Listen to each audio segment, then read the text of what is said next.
Müasir günümüzdə nüvə silahı istehsal etmək istəyən ölkələrin sayı artır və bu beynəlxalq gərginliyə səbəb olur.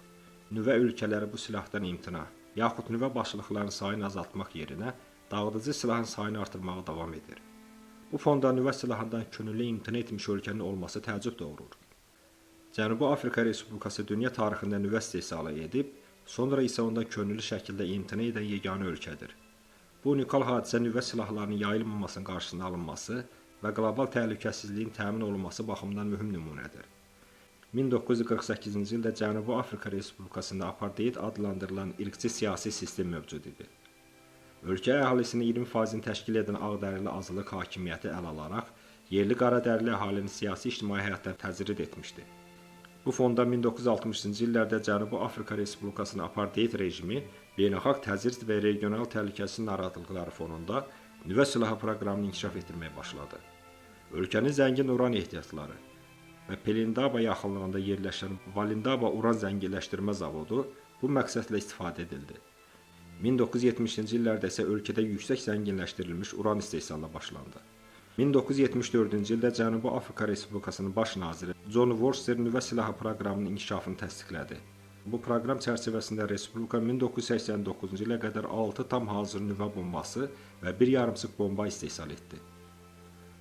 1977-ci ildə Cənubi Afrika Respublikası Kalahari səhrasında yerləşən Vastrap bölgəsində nüvə sınağı keçirməyə hazırlaşdı. Bu məqsədlə 2 dərin quyu qazıldı və sınaq üçün hazırlıqlar görüldü. Lakin ABŞ kəşfiyyatı bu fəaliyyəti aşkar etdikdən sonra beynəlxalq təzyiqlərə səbəb oldu və nəticədə sınaq dayandırıldı. 1989-cu ildə Prezident Frederick William de Klerk ölkənin nüvə silahı proqramını dayandırmaq qərarına gəldi. Bu qərar 1990-cı ilin fevralında Valindaba zavodunun bağlanması və 18 aylıq bir plan çərçivəsində bütün nüvə silahlarının zərərsizləşdirilməsi ilə nəticələndi. 1991-ci ilin iyulunda Cənubi Afrika Respublikası nüvə silahlarının yayılmaması müqaviləsinə qoşuldu və sentyabrda Beynəlxalq Atom Enerjisi Agentliyi ilə nəzarət razılaşması imzaladı.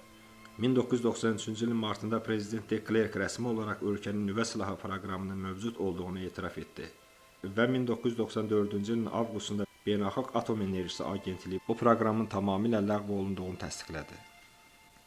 Cənubi Afrika Respublikası nüvə silahlarından könüllü imtina etməsi, beynəlxalq aləmdə nüvə silahlarının yayılmasının qarşısının alınması və qlobal təhlükəsizliyin təmin olunması baxımından mühüm nümunədir. Bu addım digər ölkələr üçün nüvə silahlarının təhlükələrini və onlardan imtinanın mümkünlüyünü göstərən bir örnəkdir.